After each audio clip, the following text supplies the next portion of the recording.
Well, you used to talk about this and explain it very clearly, which is a lot of women live in the fantasy and they feel like just their presence alone, you see what I'm saying, is enough. Yeah, like I'm a goddess or I'm beautiful and I gave him sex and therefore that should be enough and he should just take care of me and love me and marry me, and like they just have this thing, and that's a part of the culture we live in where unfortunately women have been taught that. You know, see what I'm saying? And that's why they, in my opinion, they tend to get stuck. But the other part of it is people don't understand value. And this happens not just in romantic relationships. This happens like even like in roommate situations where like one person's paying more money for the apartment they're sharing. So they see themselves as having more value because they're paying more money. You see what I'm saying? And my thing is like, that's not how it works.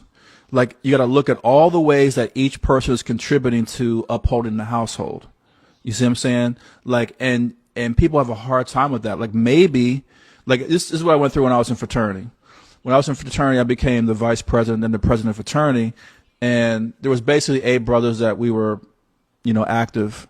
And 4 of them were workers. Like they would do the work, like hang flyers, go to the car wash, you know, do the car wash fundraiser, all that. The other 4 were not. You see what I'm saying? And I would be pissed because I'm like, yo, we need all hands on deck. Like you guys are just wearing the paraphernalia out here getting pussy and shit like that, but you're not doing the work for the fraternity. It took me a while to understand, like, you know what?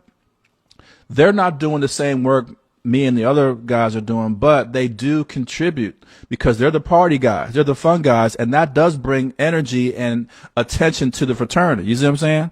And so, like, it took me a while to understand that value comes in different forms, and I think people have that in general. And it happens in relationships. People think, oh, I'm paying, or I do this, or I do that, and therefore I'm adding more value. That's not true. If you were adding more value, you wouldn't be with the person the way you are.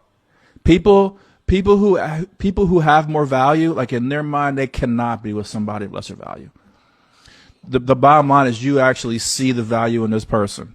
And it could be in their beauty, it could be in their advice or their presence, it could be how they increase your brand. There's a lot of ways that people add value in relationships, but people have a hard time acknowledging those things.